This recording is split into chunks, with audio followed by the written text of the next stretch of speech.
Hey, what's going on, you guys? This is the Press Play Podcast, and I'm your host, Drew, and I got my co-host with me, Troy. Hey, what's going on, guys? All right, guys. Today we got an episode about gaming franchises that have stood the test of time. Last week we kind of went over some franchises that were on their way out or hadn't seen any love in quite some time. But today we're going to be doing the opposite of that, and we're going to be talking about what makes the series last, just some things here and there that kind of just paint a broader picture of how they've just sustained success for as long as they have. Even at the end, we'll throw in some bonus franchises that we think can withstand the test of time and maybe one day be up here with the rest of the ones that we're going to talk about here today. So, before we get into it, I mean, it's going to be, for the most part, self-explanatory. There might be some here and there that you guys, just forgot about for some reason, or, because you've grown up, or just because, they haven't really released a title in a while, but ones that are still renowned for the most part throughout the industry. So, long story long, there we go, and Let's do it. Let's do it. Okay, so first off, we're going to go into how these franchises sustain success. The first thing I think sustains a franchise is you have to have good characters for the franchise. I think that's one of the depending on what game it is, if it's an action, a story based. But I think good characters is one of the integral parts of sustaining a franchise. What's your take on that? So I'd agree with that. I think there are a couple games where, you can kind of argue that maybe the character wasn't that great, but the gameplay was fun. Mm-hmm. And I also think there's some games where, for example, Baldur's Gate, not necessarily the main character even has to be, the most developed and memorable, but you gotta have side characters or characters at least. If you look at a picture, you're like, I know what game that's from. Right. So I think that plays a vital role. Oh, for sure. I mean, ultimately, it just depends on the game because, some... I'm trying to think of a good example. So, for Elder Scrolls or Fallout, it's kind of to add to your point, it might not be the main character is somebody that's super, because there's nothing really to remember about your main character. You kind of create your own story, but it's the characters that make up the world and that are in the world. So, I guess it kind of correlates in a way, shape, or form. But yeah, spoiler warning, we're going to be talking about Fallout and the Elder Scrolls later on in the video.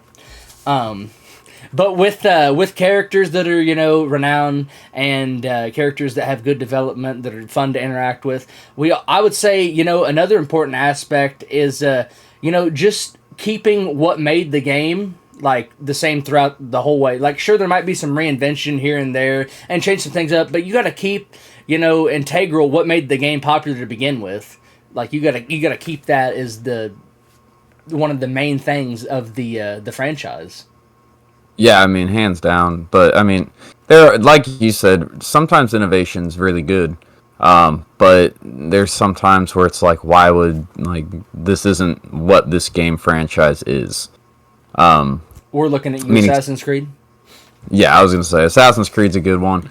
Valhalla, I think Valhalla would have been way more successful if they just made a separate series and just made it Viking-based and didn't name it Assassin's Creed. 100%. I don't know why it has to tie in. Because clearly a Viking and a Spartan are not an assassin in any way, shape, or form. And I don't know how that's controversial. You can like the game. I'm not even sitting here talking bad about the game. I could for an hour, and believe me, I have plenty of things to say about each of the Assassin's Creed games after Black Flag. Oh, well, actually, that was the one that I'd last liked, but I would say Origins was still a good one, even though it was RPG. That one was still pretty good.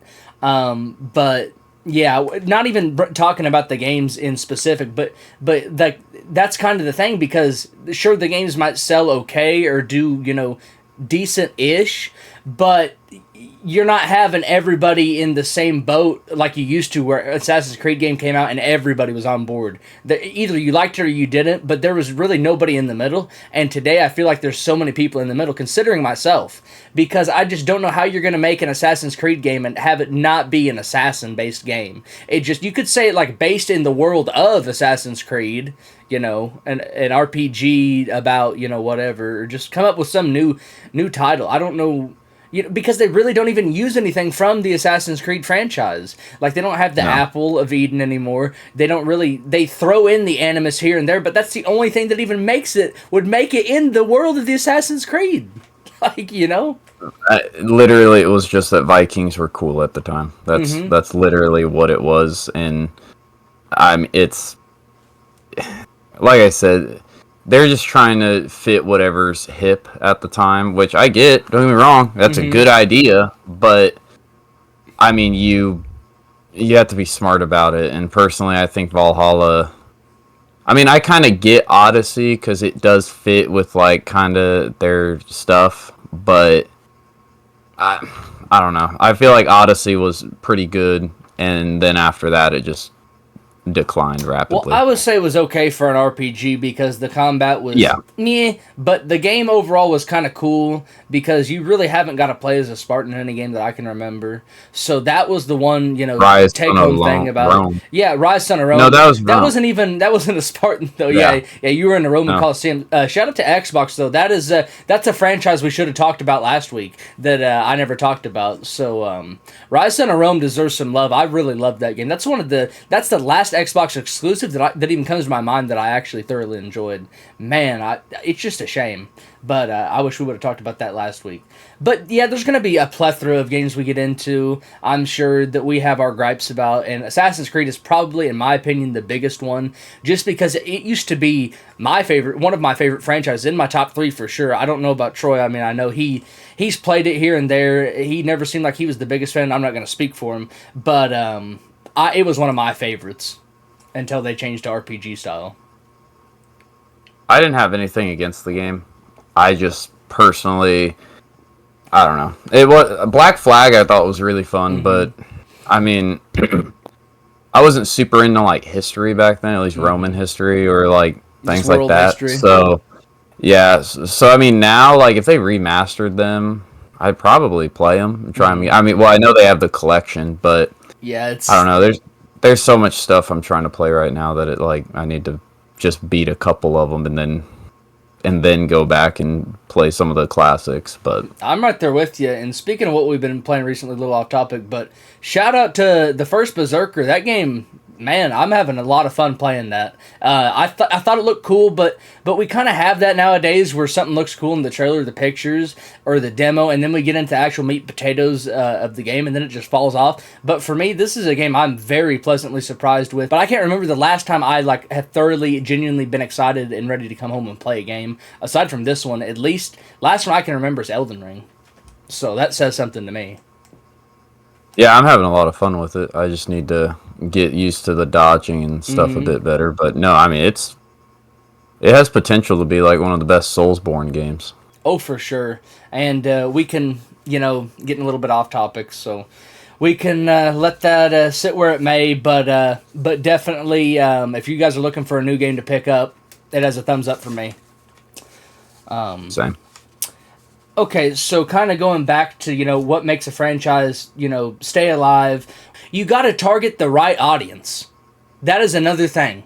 Because, like, with Call of Duty, for example, now, what they did good for so long, and we can get into this, in more detail later, but what they did so right for just the majority of their life cycle was they were catering to not just only, one specific demographic, but they were catering to everybody. They were making a game that was fun. They were making a game that new people could enjoy. They were making a game that the old hardcores, could enjoy as well.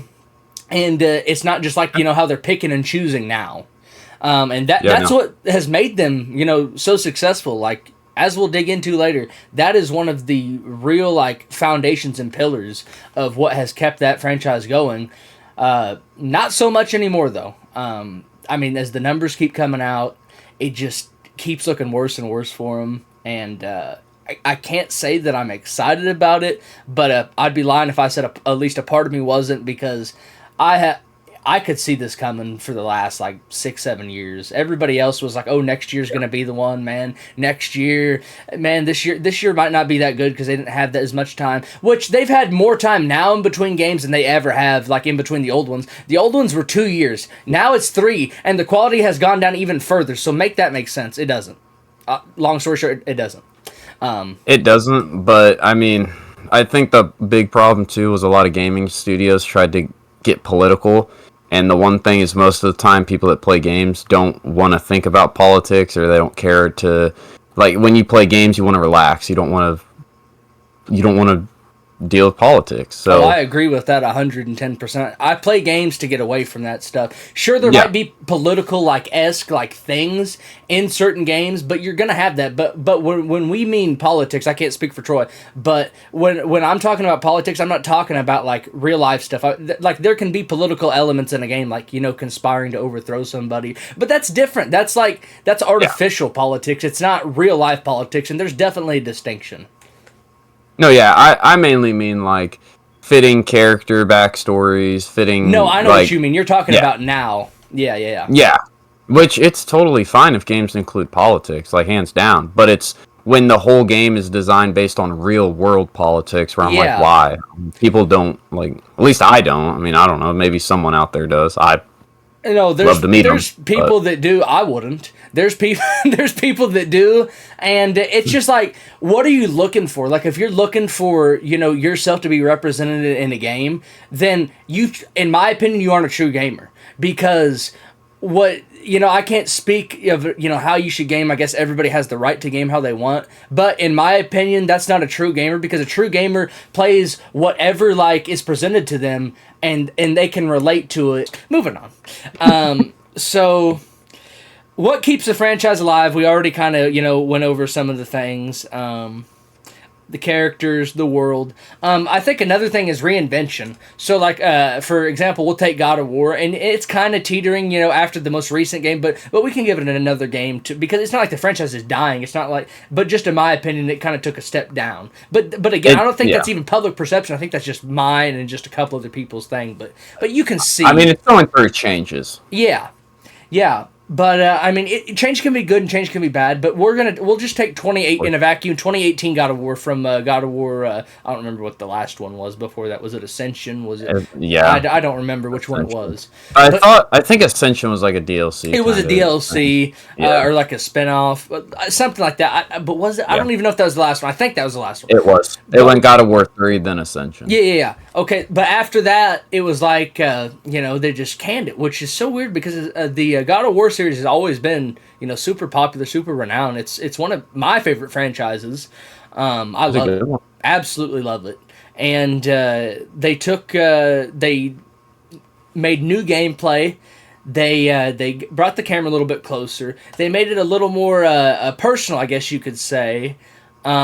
Which has its benefits and trade-offs. It's more of an exploration type game now, which before it was, but it's more so of an adventure style game where it was kind of like a platform before. Yeah, it's kind of getting more open world, which isn't bad, but No, you got to be careful when you switch from linear to open world like that. and I didn't have any issues at all with God of War 2018. I thought it was a phenomenal game. It's one of my favorite PlayStation exclusives. It is an incredible game. It probably, I don't know if it's my favorite. I think Ghost of Tsushima is my favorite, and then Days Gone. But God of War is either number 3 or right up there with those two. I absolutely loved God of War 2018. The Valkyrie Queen sucked fighting her. It was an absolute torment, but it builds character. Made you better. Made you did. better. It did make me better. I think that's one of the reasons I beat Sekiro is because I was like, dude, if I can beat this damn Valkyrie Queen, I was like, I can literally do anything. I can walk through, walls. I can swim on land and walk on water. Basically, after that, that's how it felt. Yeah, I don't know if my dad made it to that boss, but I know he was stuck on some boss, and they kind of looked what I would call Valkyries. But Well, you had to go and get all the Valkyrie. Was it masks or what? I don't remember what it was. It was like a hidden boss, not like a hidden boss, but like a like a side boss. A side boss, but it was the true hardest boss in that game. It wasn't part of the story. Oh, so it was like Mikola kind of from Elden Ring. Mm-hmm. Gotcha. Yeah, I need to still beat that game. Yeah, you definitely do. I'm really shocked that you haven't, to be honest with you, as much as you like the Souls genre. I need to beat that game. I need to beat Ghost of Tsushima. Wow, Ghost of Tsushima. I still feel like I'm saying it wrong. Tsushima. Yeah, I'm not gonna try to say it again. I'm embarrassed. It's okay. But yeah, I need to try to beat that again. Ghost Or of try to Korea, beat. you I can just need say. to play it. There you go. Ghost of Korea. People are gonna look at me like, what? Like, what the hell are you saying? Just easier for me to say. It's like, sorry, I have a speech impediment. Hell, that's what I'm gonna call the first Berserker. Ghost of Korea. It's Korean. I thought it was Japanese. It's Korean. Koreans. Shout out to Koreans. Japanese make a hell of a good game, but Koreans do too. Stellar Blade, which I never finished. I need to go back and probably will at some point here soon. And the first Berserker. Shout out to Korea. Shout out to Assassin's Creed Shadows for putting Chinese lettering on the boxes.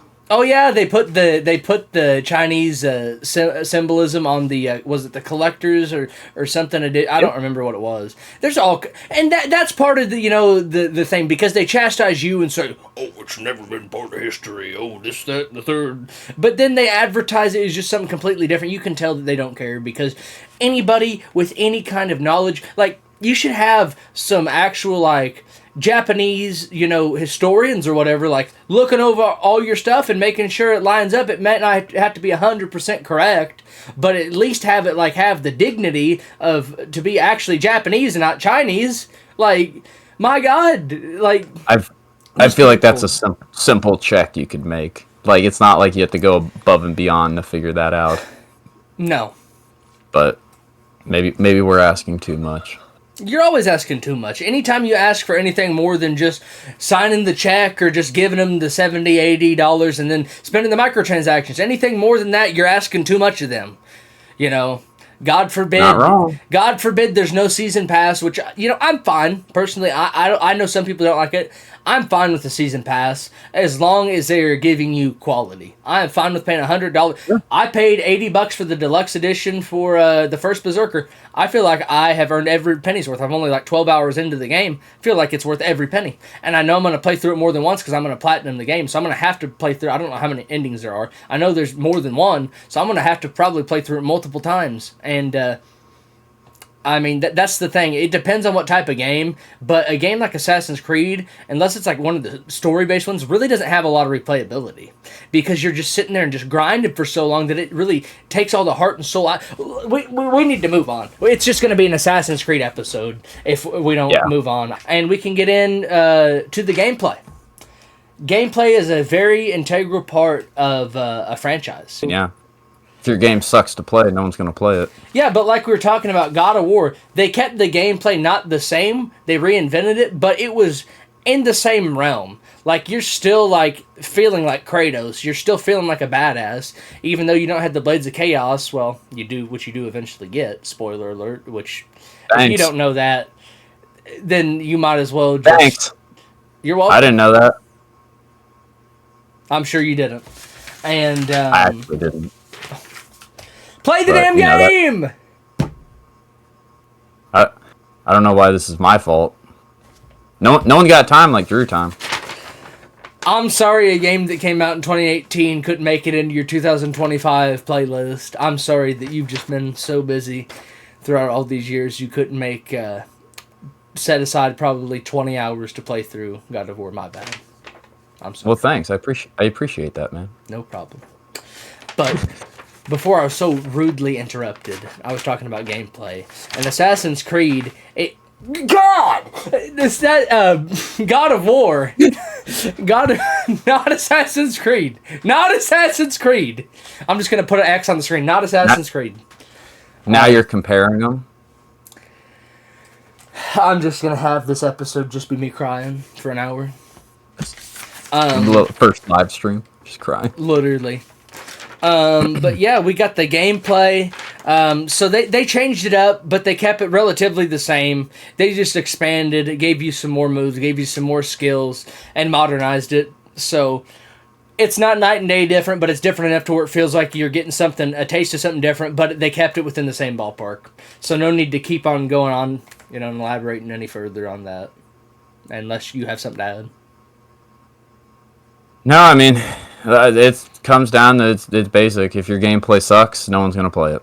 Like, you can have an amazing... I mean, for it to really... Like, you have to have an amazing story for it to offset gameplay.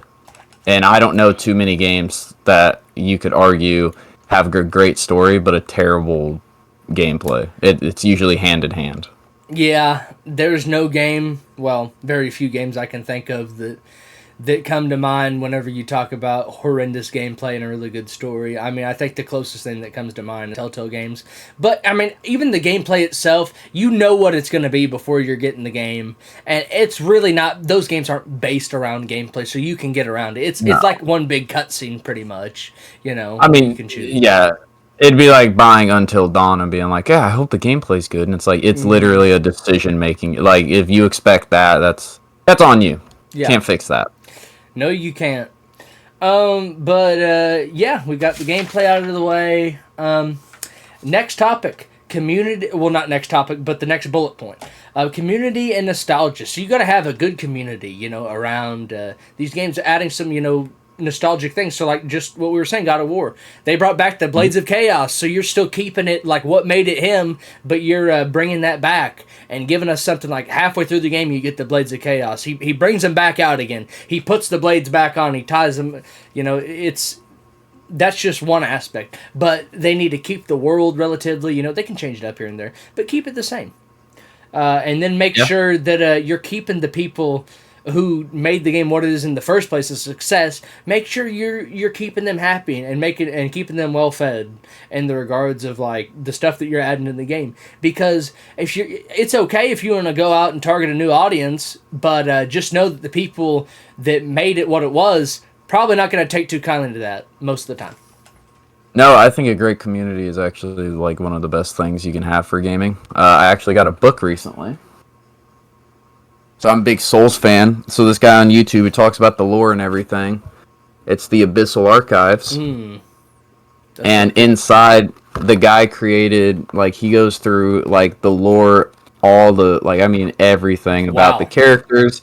And this guy doesn't work for them. He is just a fan who, I mean, everything. Like, from the character, from the hollowing disease, like, curse, to the bosses, like, that's how big of a support that series has, is that they have people who don't even work for them creating content pretty much, or at least explaining content. And so, you know, most games nowadays, I mean, they don't have a community like that. No, the Souls, Fallout, and the Elder Scrolls have the best fan bases, bar none. Which I need to go back and look at some Fallout lore, because I my favorite part about Fallout, which I haven't played much of it, but I love the vaults, the different stories of the vaults and stuff. I think that's so cool. Bethesda has some of the best, whether you love them or hate them, they have some of the best lore, and I mean, along with the Souls and all that. But the community is what really make those games thrive,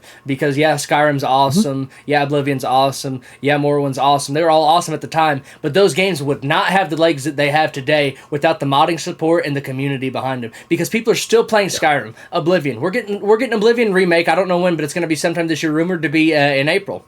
And then, you know, we have fans literally making like Sky Oblivion. It's the fans, literally a free mod, a mod that they have spent like, I think it was 10 years or maybe a little bit over.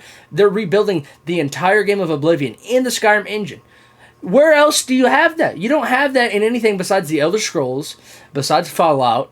And then, you know, you got the people that are dedicated on like the Soulsborne and stuff because they love the story. Granted, they're not adding like all these crazy mods usually and all that. No. But they're like just really like good storytellers and break down all the lore, gather all the information, and just kind of make it digestible for the commoner, you know, like me. Somebody, which I love lore, I like getting into it, but with games like that where you have to find every little bit and piece, it's just a little bit easier for me to hear like from somebody else. And I'm just somebody that's very forgetful too, so it's just nice to hear it again. Yeah, but I mean, also, I mean, the community keeps the game alive well after like it should technically be dead. I mean, Bloodborne 10th anniversary. Sony's not doing anything. Obviously, From Software's not doing anything. The players are going back onto Bloodborne. They do that every October. Return the Yarnum. Yep. Well, this year it might be different since it's 10th year, but yeah, every October everyone makes new characters and they go in, and for the month of October they help each other kill bosses and stuff like that. And I'm just like, name another community that would do that. I Like can't it's really think of anything else. I remember the Call of Duty community, the old school Call of Duty community can be like that, but they've just been so beaten, so battered, just so broken just they- by that franchise that because they're limping. they're limping. They got shot in the leg, and I mean they're just limping down the hallway. But I remember a few years back, it was a trend on TikTok to go back to Black Ops 2 and the old Call of Duties over the summer for a week or something. And I went back to Black Ops 1 and 2. Dude, I had so much fun going back and playing them for just like the little week that I did. It was a lot of fun. It Yeah, was. it's funny how those things can just the simple things keep gamers entertained, Mm-hmm. and we're trying to do all this complicated nonsense. Yeah, it's really funny how simple it is to make a game that's good, to make a game that's still played. A large majority of it is just listening to the fan base, and that is I don't Who would have understand thought? because you're still going to get good money, and then you're going to keep good reception in the public eye if you just appease to them a little bit and just take a little bit of the money out of the equation. But there's no more good faith. It's how much money can I get from you, the customer? Oh, you don't like what I'm doing? Too bad, you already bought the game. Middle finger to you. Like that's what it is. That's what it is, and they're just pure garbage. Corporations. That's all. That's what it becomes. Because you'll take a good small game, a game from a small studio, and then it'll get bought up by some big corporate conglomerate, and then just get turned into just it'll lose the heart and soul of what made it special. And that's another problem. It's literally you bought it. It's your problem now. And it shouldn't be like that. I mean, that's how you can just sum it up. Yeah.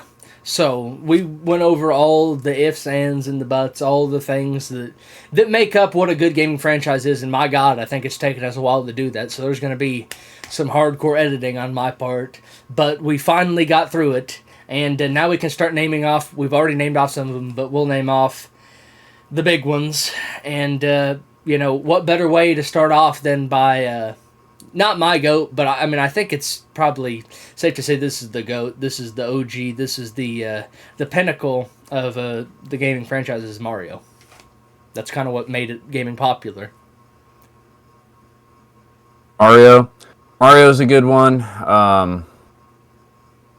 Castlevania. I mean, Castlevania's kind of stood the test of time too. Oh, Castlevania's haven't- good. They haven't sure. made any recent games, I guess, but Yeah, they're more of a not like I wouldn't say lesser known, but they just really don't push out like those games like they used to. And yeah, they're still around, and I would love for them to remake like the Curse of Darkness or the Prince. I don't remember what it's called. I think it's the Curse of Darkness. It was on the PS2 and the Xbox. I love that game. That's one of my favorite Castlevania. Yeah. You had like little minions and stuff that you could evolve. It's almost like Pokemon. You could evolve them into all these different things, dude. There were so many cool things. That game was awesome. I really wish that would get a remake. I think it would do very well. But yeah, we got Mario. I mean, they just keep coming out with new games. It feels like every year, whether it's a party game, whether it's Mario Kart, whether it's Mario Sports, whether it's just a regular Mario game, or it's a remake. You're always getting some Mario. It's kind of funny though, because Mario, they always. It seems like Mario Maker. Yeah. I mean, but Dr. you don't Mario. really. Yeah, literally, like just name just a word and then Mario, and that's it. You don't really hear of like a Mario game flopping though. Mm-mm. And Goes back to the it's community. kind of crazy. Yeah, well, also, I mean, it also goes back to the fact that it's just like you have all these. How do I want to say this? You make a new game every year, and it's like most franchises, Call of Duty. It's just not good. Assassin's Creed, Call of Duty, like any game that releases a game every year, it's like, God, they get worse and worse. Well, but then Mario, it's like they crank out a new one every year, new story, new everything, and every time it feels like an original idea. I'm just gonna leave it at this. What I attribute it to, I don't care if it's racist or whatever, it's the Asians. The Asians make such good games. They don't miss. This motherfucker don't miss. Like that. I'll put the meme in there. They don't miss. They really don't.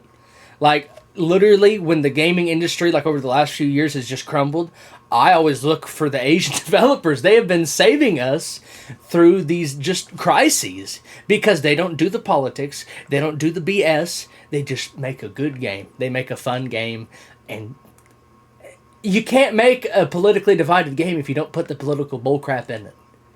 You just make a good game, and people will play it. It's so simple. It not to everybody. It isn't. And then the Switch is what? The most sold console? It's on track to beat the PS2, or it might stand a chance to beat the PS2. Like, man, I mean, they just do it right.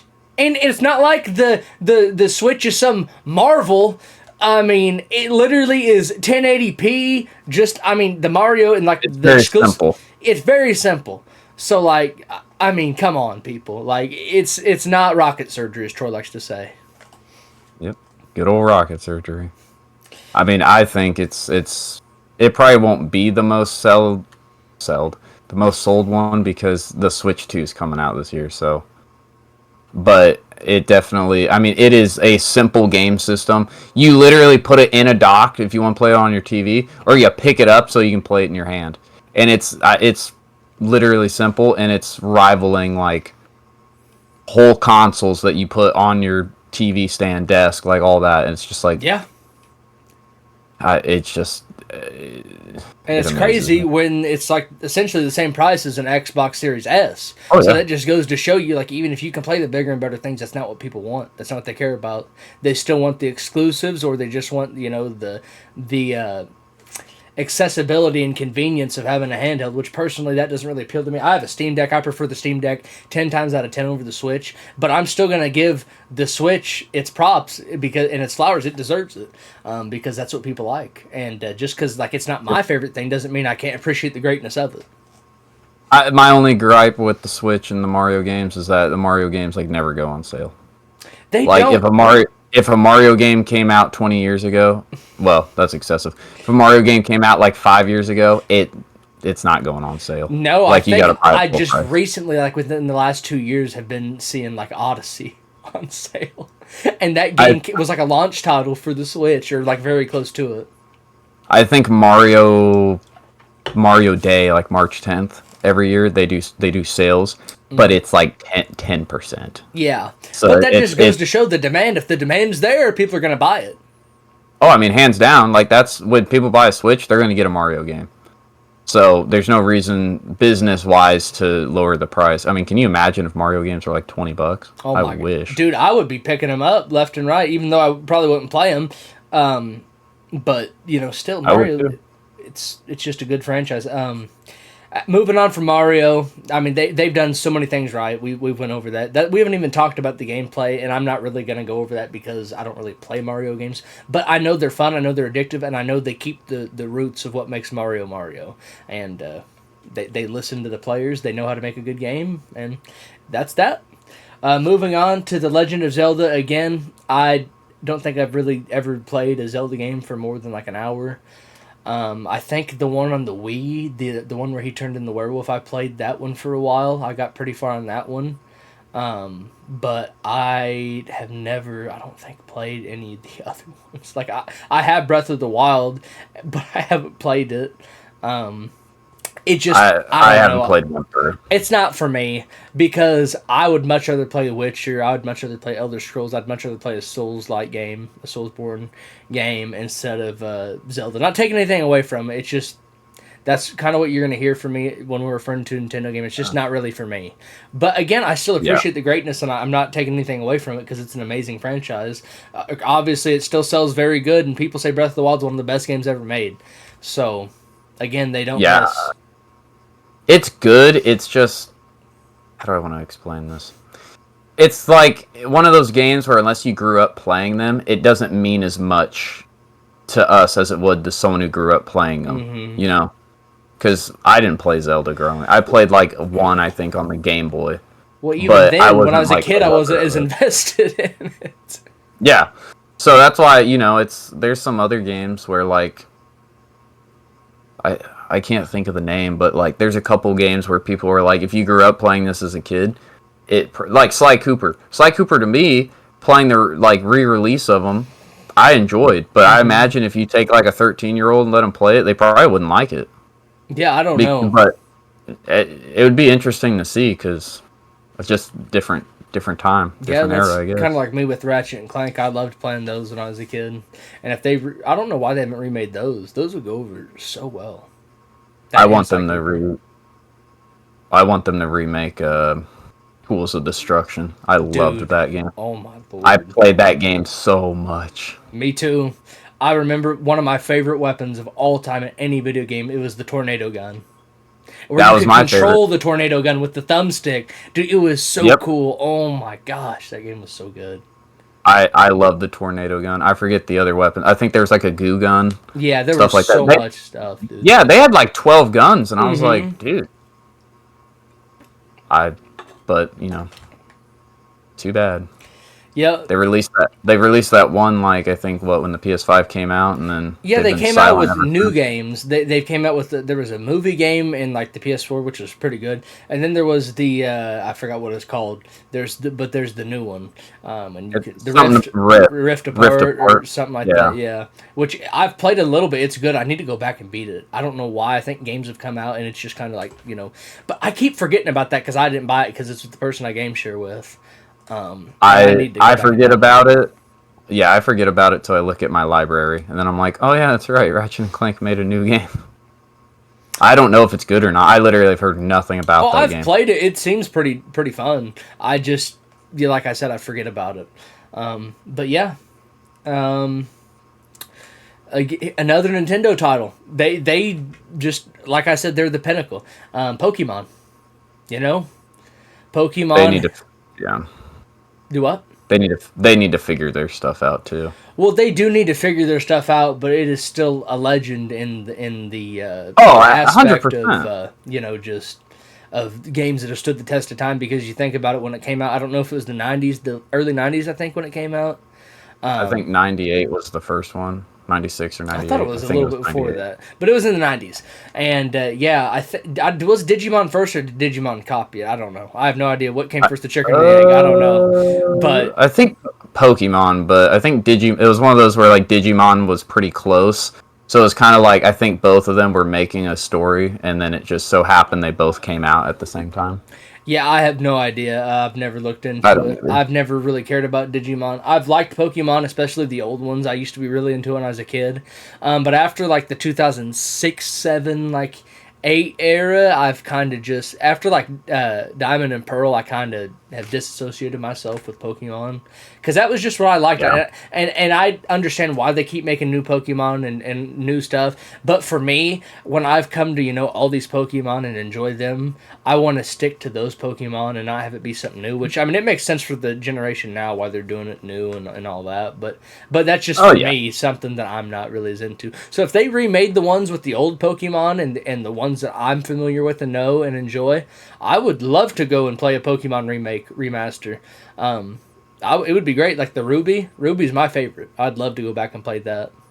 But I think they'd make a lot of money if they just released a collection. I mean, they could probably charge 120, 150 for it. And if it had Gen like 1 through 5, I oh think yeah, it would sell they'd out. sell a So bunch. oh for sure, people go crazy over Pokemon, and I guess it's always been popular. But I remember when Logan Paul had the Charizard card around his neck, that really even elevated it Yep. again. I mean, Pokemon, and then Pokemon Go. Pokemon, it literally comes and goes. But when it spikes in popularity, it spikes. Oh I yeah. mean, Well, I mean, it's just such a simple game that you can enjoy as a kid or as an adult. Like you don't have to devote hours to it. Like you can sit down and watch TV and play it and multitask. Like oh, absolutely. the only thing I don't like about it is that they've kind of like pretty much like any other game that tries to do something like that, they always go after legally. And they're like, "Well, that's just like Pokemon." And it's like, dude, Yeah. it's like I don't you should be like happy that someone is like taking your genre and like Right. doing more with it. But Yeah. I also get they don't want I don't even think they'd lose sales on it. Like unless someone absolutely decimated them like with gameplay or something somehow. Like I don't get how it's a bad thing. If anything it'd probably be like, "Man, this makes me want to play like actual Pokemon now." Yeah, like Power World, for instance, they Pokemon sued them or whatever, and they can't add updates or whatever anymore. But I mean, the game's still popular. Pokemon is just as popular, if not more popular. So I don't understand. And then with Pokemon, it's not only the games, it's the cards, and then it's the TV show. I don't know if they're still making TV shows, but they have for a long time. They do. And yeah, it's more than just a game. And that's something I think that really keeps Pokemon, and like even now Mario is just keeping these franchises alive. Sonic too. Sonic isn't on here, I don't think, but they should be. Sonic's another one. Which, granted, yeah, Sonic. I wanted to get it. I used to play the Sonic games on Game Boy, but I was never a huge Sonic preferred Sonic over Mario by any means. But it was a good game. Real quick though, with Pal World, the only reason I was kind of okay with them being sued by Pokemon was because if you looked at some of the creatures, oh yeah, I was like, this is literally just a reskin of this character. So I was like, if you guys didn't do that, I would have been more on your side. But I never played it. I just knew that it came out and it looked interesting. I played it for an hour. I mean, it was all right.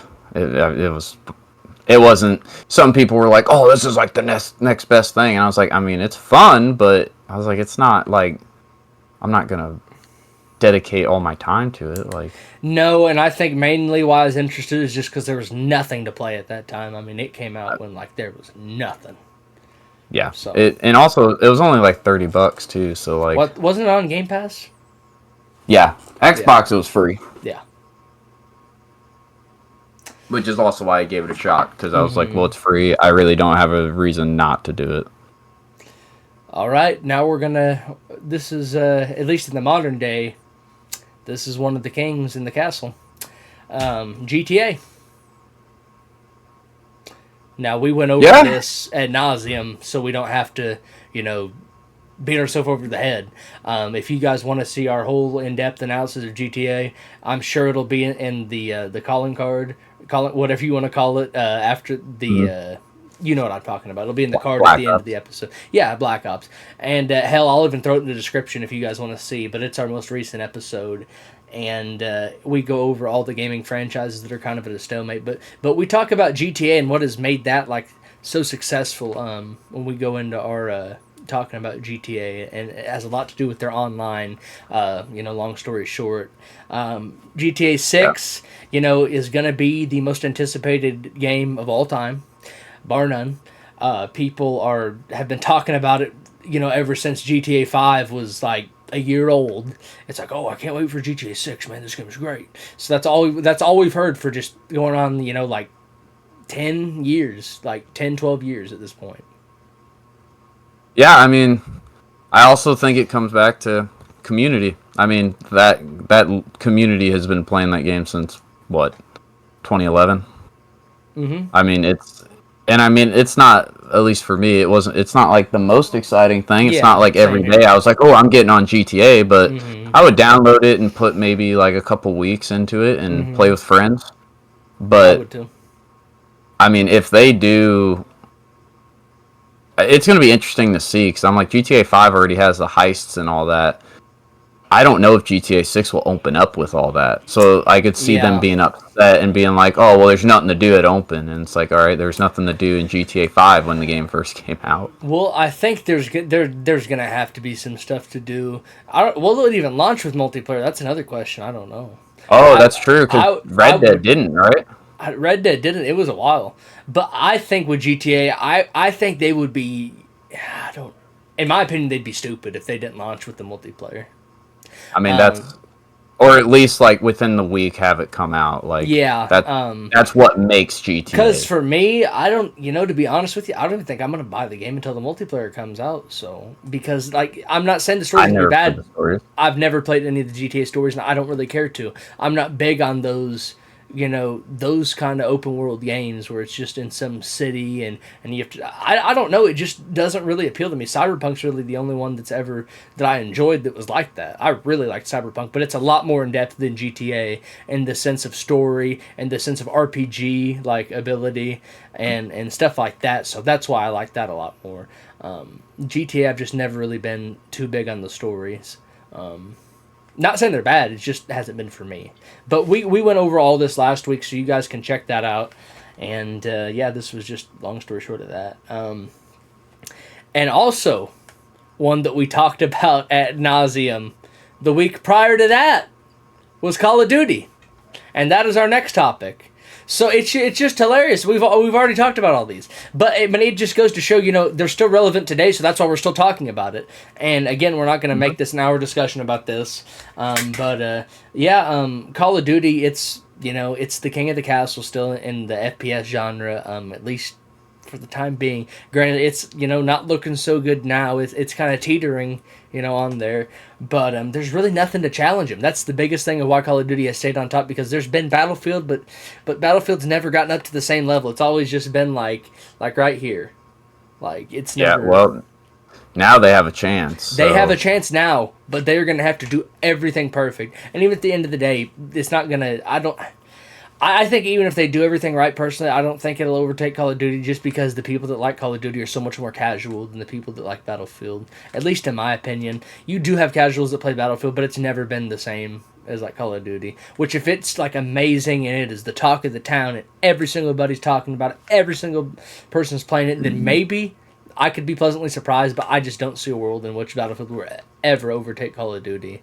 And that's not because I think it's worse, but that's just... I just don't see that personally. But Call of Duty... Go ahead. I think COD shot themselves in the foot so much that Battlefield goes back to like how they made Battlefield 3 and 4 with the level of guns. I'm fine with microtransactions, but very minimal. And just all the attachments and everything you can unlock. I think COD will have to really actually figure their stuff out. Call of Duty has been on top. Battlefield has, the best chance it's ever had for to overtake them. We'll see if that happens. But Call of Duty, we've talked about why it's failed. But I guess we can talk about why it was so good for so long. Why it was good for so long. They listened to the players. They didn't care about pushing microtransaction, pushing BS, skill-based matchmaking. They don't listen to their consumers now. They do not. They don't listen to anybody. They listen to the dollar sign, and that's it. But they used to care. They used to have integrity. They used to have, a good community. It used to be something you were proud to be a part of, the COD community. Regardless of what the people would say in game chat, and they would say everything under the sun. I mean, I was 12, 11 years old saying words that, would get you thrown in jail now. And it was just, it was a different time. But it was a great time, and I wouldn't take that back for anything. Because to me, regardless if people want to call me crazy, call me this, that, or the other, it was one of the best times of my life. That is the era that I go back to when people ask me when my favorite time to be alive was. It was in that era when COD was at the top. And it wasn't just because COD, it was because life just was more fun back then, just due to litany of reasons. But one of the reasons was COD. COD was amazing. It was something I could come home and be excited every single day after I got out of school. I knew what I was doing. I didn't even have to ask my friends. We wouldn't ever say, hey, you want to get this new game? Or it was hardly ever that. It was COD, COD, COD, COD, COD every single day until our birthday or Christmas, or until something like Minecraft occasionally, like something of that nature would come along that would just shake everything up. But unless it was that, it was COD. That was our free-to-play game, even though it wasn't free. But that was what we always were on, was COD. Yeah, I mean, that's, like you said, times simpler back then. And also, I mean, think about it. There wasn't all these franchises. Mainly there was COD, and then there was story-based games. To be fair, maybe it has a little bit to do with the fact that we didn't have a lot of money and couldn't just buy whatever we wanted to. Maybe to a degree that plays a role, which I'm not going to deny that. But to be honest with you, dude, I don't even think it does matter, because I went through 3 discs of Black Ops 1. I remember that. Every birthday, for 3 years, I would go and get a new disc because I liked the game. So I don't even really know how much of a valid point that I made against myself just to play devil's advocate. Because, man, the games truly were that good, in my opinion, back then. You had the multiplayer. Not every map was perfect. Not every gun was good. But you could play most maps within reason and have an okay time. Almost every single gun was usable and good. And take for instance, I'm gonna keep going back to it because this is my favorite. Black Ops 1. They did things in that game that they had never done. They had the currency system, which is still the best to this day, and you could do the wager matches. It was just perfect. It was great. You could buy the camos for your character. There was no, DLC. I think they introduced that in Black Ops 2 with the map packs, or not with the map packs. There was always map packs, but with the first skins for the weapons in Black Ops 2, I think is when it started. At least that's... Was that in 2? It was, because I could remember you could get the I couldn't remember if it was 2 or 3. It was 2. 3, it's gotten worse every year. I mean, look at the store now in Call of Duty compared to what it used to be. I mean, it's night and day. It went from a local mom and pop shop to a damn Walmart overnight. I would say it damn near looks like you're looking at the PlayStation or Xbox store. It literally does. And we can, as much as I just want to sit here and just, take just a head and beat Call of Duty over the head, it had its part. It had its, time and place in history, and I don't think we can it would be fair of for any one of us who calls ourselves a gamer to exclude, what Call of Duty has done over the years and the impact it had on gaming. It's truly been one of the best, most successful franchises throughout our lifetime, and probably will go down in history as one of the best. But I mean, just to see though, just the shift in the fall of grace, I think now there's going to be a change coming here soon, unless something drastically changes for Activision. I mean, yeah, I agree with you 100%. Yeah, because we went super in depth in our last, or not our last episode, the episode before that, so you can check it out on why Call of Duty's failing and all that. We go over all that stuff. Now we can move on to a few JRPGs, if you don't know what that means. Japanese RPG. Final Fantasy is probably the king in that genre. Final Fantasy has been around since, I think, the PS1, or was it the Nintendo? I don't remember what it first came out. It's been around for a long time. Final Fantasy, I mean, they're still making them today. They make the remakes constantly. They sell well. So you know that they're doing something right. They have good worlds in their game. They have good characters. They have good gameplay. And they change up and tweak it just a little bit, to fit more of a modern, audience. So it isn't just strictly turn-based. Even though for those games I like it. I don't normally like it, but in Baldur's Gate and Final Fantasy, and there's a Lord of the Rings game, I forgot what it was called. The Third Age, I think. It was turn-based as well, and I enjoyed it. In certain games I like it. Generally speaking, I don't like it. But there's specific instances, later I'll talk about Octopath Traveler. I like it. So it has to fit the game. If it's turn-based, the only way I like it is where it's set up like Pokemon or Final Fantasy. Mm-hmm. I'm not a big fan of the tile-based moving and taking your turns. Some of them, like Advance Wars, that one is a Nintendo game, but that one's fun because it's it's kind of like a giant chessboard, but instead you have tanks, infantry, air, jets, things like that. But I'm just not a big fan of I'm gonna move my guy here and then end my turn and all that. I know it's strategy, and I love strategy games, but unless it's a really good turn-based game, I don't just play them to play them. XCOM's another one. I like XCOM, but that was because it's kind of military-esque. Plus, stuff was 3D whenever you did it. Mm-hmm. And neither of us are huge Final Fantasy people, so we don't have a ton to say about it. But obviously, what they're doing has been working, and they're continuing to do it, or else it wouldn't be selling well. There's no controversy that I'm aware of. Again, the Asian developers, man, they know what they're doing. They don't miss. They don't miss ever. I'm sure there's some instances where they miss, but you see it so much less than any other developer. And after Final Fantasy, the next biggest one is probably Dragon Quest. It's not nearly as big. I've only played a couple of them. I tried to get into Dragon Quest Builder not that long ago. It's kind of like a Minecraft ripoff. It's fun, but it's not how Minecraft is. And some of the Dragon Quest games are just fun in general, but I don't know. I love the Octopath series, but it's just, I don't know. The Dragon Quest is kind of little kiddie, I guess, is the best way to put it, of why I don't think that I like it as much. Because Final Fantasy has a little bit more of a darker tone, so I can get more with that. But the Dragon Quest is always gonna be special. It was designed by Toriyama, the guy who made Dragon Ball, so it has that going for it. And R.I.P. to him. He died recently, I think last year or something like that. It was here before too long. Yep. So one of the goats in the Asian community designed it, and obviously they make games that cater to people in a way that they deem necessary to buy. And it's always one of those titles that you hear about people talking about, underrated games, underrated franchises, but it's just not necessarily, I guess, my cup of tea. No, I played one on the DS, and it was kind of cool. You drove a giant tank, and you threw things into cannons, shot at the enemy vehicle, and all that. You played as the little blue blob. Um, Mm. but I know nothing about their franchise, nothing about story, like nothing. This is more in my wheelhouse. I don't necessarily know if it will be for you.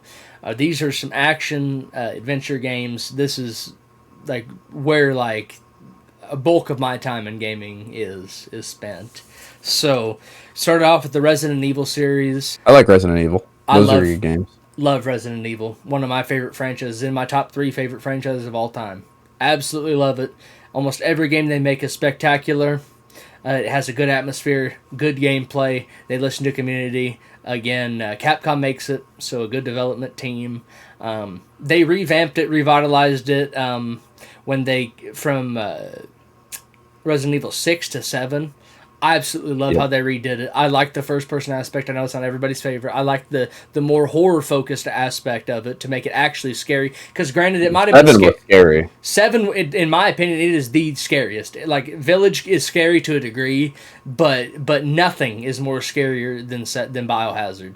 I mean to this day, like I mean, people can say Outlast, people can say this, that, or the other, but to me, the scariest game I ever played, barring some certain instances in the forest, because that game can spook you pretty bad with the cannibals. They will literally run up on you. You won't even hear them, and they'll just start making noise, or you'll see Virginia just pop up out of nowhere. Dude, that game is scary as hell. But as far as like a story-based, horror game, Resident Evil 7, Biohazard takes the cake. Great franchise. I love Resident Evil 4 is one of my favorite games of all time. I love the remake. They just do every single thing right, and it is one of the goats. It benefits them. After that, we have Tomb Raider. I love Tomb Raider. I haven't played every single one. There's a lot of them. I've played mainly the 3 on the PlayStation 4. I enjoyed all of them. I prefer Tomb Raider over Uncharted because it's more adult-centric, more adult-focused, more brutal, more violent, and that's what I look for. Not necessarily always, but normally that's what I prefer in games. Lara Croft. You don't hear my dad hear you say that. I mean, hey, Uncharted's good too, but I prefer Tomb Raider. Lara Croft, always one of everybody's first crushes when it comes to games. If you're a man, anyways, normally, and I mean, maybe for women too. But I'm just saying, I think that's genuinely like one of the first. They're the only one of the people always talk about girls in gaming. Lara Croft, she's one of the best. Her and Samus from Metroid, which is another one we'll get into later. I mean, she was pretty revolutionary. She was. I mean, when you talk about to give women their flowers, I mean that's when everybody thinks of women in gaming, they always think of her. She's probably the GOAT when it comes to that. I mean, she's the first one I think of. Great games, good gameplay. It's basically Uncharted, but I think Uncharted stole from them, so you got to give her the credit. But yeah, just an Indiana Jones-esque, a little bit more violence, a little bit more brutal. Just a treasure hunting fantasy with a good character, fun gameplay, and I don't know. I don't know if they're doing everything correct in the eyes of like the public and like staying true to the character, but I'm not some like Lara Croft enthusiast, so I can't tell you every single thing in detail about how they're keeping the character the same. I know you don't have a tattoo of her or anything. I don't. I'm not to that degree of a fan, but I enjoy the games and I thought they were fun. In a vacuum, like I said, because I'm not super familiar, but I enjoyed them. And I would be excited, if they did a good job and made another game and kept it, Same. the same, yeah. Same recipe. Yeah. And then we have God of War. We already went over that a little bit. God of War, great gameplay. Decent enough story. Again, Ragnarok was not my favorite. I can sit here and think of 100 different things I didn't like about the story. And no, it's not just because they changed Kratos. That's definitely part of it. Spoiler warning, but I just was not a big fan of that story. But that aside, the gameplay was great, phenomenal, over the top. The DLC they added that was free later on, the roguelike, that was awesome. I never beat it because I was playing the hardest difficulty. I got pretty far in it. It's really fun. I really enjoy it. But yeah, God of War just had its 20th anniversary recently too. So I'm holding out. Supposedly there's a sequel. There's like a Greek spin-off game that'll come out here soon, is what the insiders were saying. Everybody thought it was a remake of the original series, but apparently it's like a separate game, but it's gonna be a continuation of the Greek series. So I'm interested to see what that's about. And I'm mainly excited if they do an Egyptian one. If they do an Egyptian one, dude, I'll probably just pre-order it. It's in the God of War comic, and that's where I want them to go to. People are saying all these different places. It'd be cool if they went to Japan. It'd be cool if they went here and there and all that. But Egypt is the one I want to. I love their mythology in ancient Egypt. I think. No one really does Egypt. No, so it'd be unique. The only Egyptian game that I can even think of is Assassin's Creed Origins. It's the only game I can even think of in Egypt. Assassin's Creed does it best. Yeah. And you just have so much good material if you were to go to ancient Egypt too. I mean, the world, I would be curious to see how they do the world because I'm not a huge fan of desert environments. But I just think that the Egyptian one would be really cool because there's a lot that they could go into in that series with Ra, the sun god, and all that. So I think it'd be pretty fun. Definitely a good franchise, a sustainable franchise. If it wasn't, we wouldn't be talking about it. True. You do like to talk about Assassin's Creed. I mean, there's a lot to talk about when we come to that. Not usually a lot positive anymore, but it's on the list, so we can go into Assassin's Creed. I mean, from the first one, Assassin's Creed, to around Black Flag. I think people might have had gripes with 3. I personally like 3. I don't have any issues with it. I thought 3 was fun. I liked American history, so it's one of my favorites. The gameplay's a little sluggish. Yeah, there's some inconsistencies, but I really enjoyed it. I thought the gameplay was some of the most fun because it set up Assassin's Creed Black Flag for a lot of the gameplay in there. I think that isn't when the dual assassination started, but I remember they had the rope dart and you could hang things with it. Oh my god, dude, that was so fun. And they had the transversal through trees and stuff in the forest. I mean, that game was awesome. I loved it. It's still probably my favorite behind I like the Assassin's Creed 2 is my favorite. I like Brotherhood a lot too. But then after those 2, I would have to say it goes Black Flag and then 3. I really like 3. I think it's an underrated game at this point in time. I think it is too. Everybody wants to hate it. I remember the bow. I remember running around with the bow. The bow was so much fun to use. Mm-hmm. Tomahawk was fun. The game was just... It was just a good game. It was a good game. Back then. It's a good game now. I mean, it's a little bit sluggish, like I said. They have the remaster. It's not a remake. It's in 4K, but it's still 30 FPS. I think on the Xbox, maybe it's not. And I have it. Yeah. I've tried to go back and play it, but I just can't with the frames, man. I just can't. It is so hard for me to go back to a 30 FPS game. I can't do it. It is... Bloodborne, I did it for Bloodborne, and I did it for Shadow of Mordor, but I went back and played those 2 in 30 FPS. Those are the only games I have been able, since I've had a PS5, to go back and play in 30 FPS. And it's a change. Yeah. I'll give you that. But Assassin's Creed was just renowned for being historically accurate-ish. Of course, they're not perfect on every single thing, but at least they tell you that in the they startup. would tell you that and not try to pawn something off like it's real history. I mean, not gonna sit here and try to just get into some big debate, but I mean, you can just tell the distinction. You can tell the heart and soul's not there. It's plain as day, and if you don't want to admit that, then you're just lying to yourself. I mean, at least that's how I see it. I mean, you can take whatever position you want on the matter. If you like the games now, you like them. They're not Assassin's Creed. They're not. That franchise has died with, in my opinion, with Black Flag. Origins was good, but it died with Black Flag. And why is everybody asking for a remake? Everybody's asking for a remake. They want to go back to the roots. Oh, they said they were going back to the roots with Mirage. The game didn't sell very well at all. They take things back. It's like what Call of Duty does. They take things back from previous games and add them back and then sell it off as something new. Yep. And they claim we're going back to how it was, and a couple pieces of gameplay isn't going to recapture what the game was. No.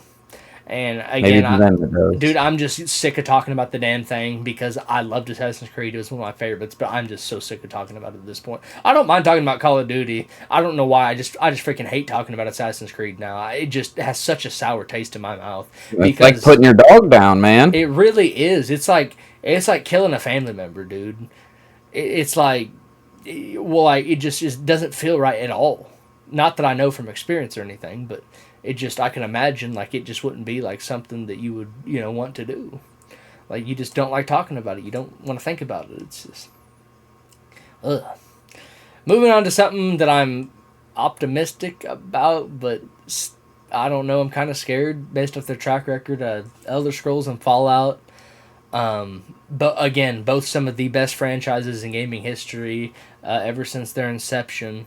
They have just for Elder Scrolls, it was Morrowind that really elevated them, and they were going to go out of business. Bethesda was, and then Morrowind saved them. Morrowind saved them, and that's why we have Oblivion and Elder Scrolls now, and Fallout, and I mean they had Fallout back then, but the one that really got them on the map was Fallout 3.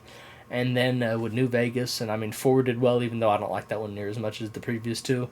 But yeah, Elder Scrolls and Fallout, two iconic franchises, two franchises that release well up until recently, before Fallout 4 and before Elder Scrolls Online. Even though Elder Scrolls Online is popular, but before then there was really no debate. Everything was great that they came out with. Like you either like the Elder Scrolls or you don't, and now you have the community kind of split, and I'm in that category that loves those franchises. They were two of my favorite franchises of all time, but I don't know how much faith I have because seeing Bethesda with their online games, seeing Bethesda with how Starfield went, I don't know what to expect. I'm still holding out hope.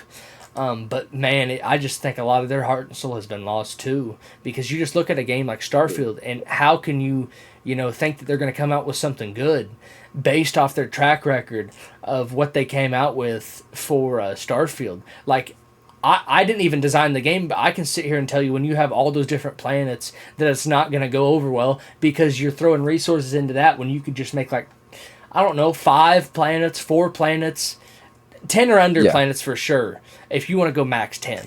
But I'll just say a handful of planets that are all unique and have different things and like they're just fun to explore. Like, it's not, sometimes more isn't better. Sometimes No. it's about the quality. Well, in my opinion, it's always quality over quantity. I will always take quality over quantity. I will take, a game that is smaller in scale, but is more refined, has just crap ton more content that's worth actually exploring. So Yep. I don't know. Take Me and for my, instance, like go ahead. I was just gonna say, me and my cousin talked about that today, actually, about how instead of making all those planets, they should have just made like 5, because Bethesda's known for making their open world games and adding detail to all of it and giving it all life. And so it's like he even was like, yeah, he goes, Bethesda does not do like randomly generated stuff. Because No, it's just not a Bethesda thing. He goes, and they tried to do that and it didn't work. no, and you could get away with it in like when you made Oblivion in 2006 or 5. Well, I think it was 6. You can get away with it doing the dungeons, doing the generated dungeons in there, which is people's biggest complaint with the game, by the way.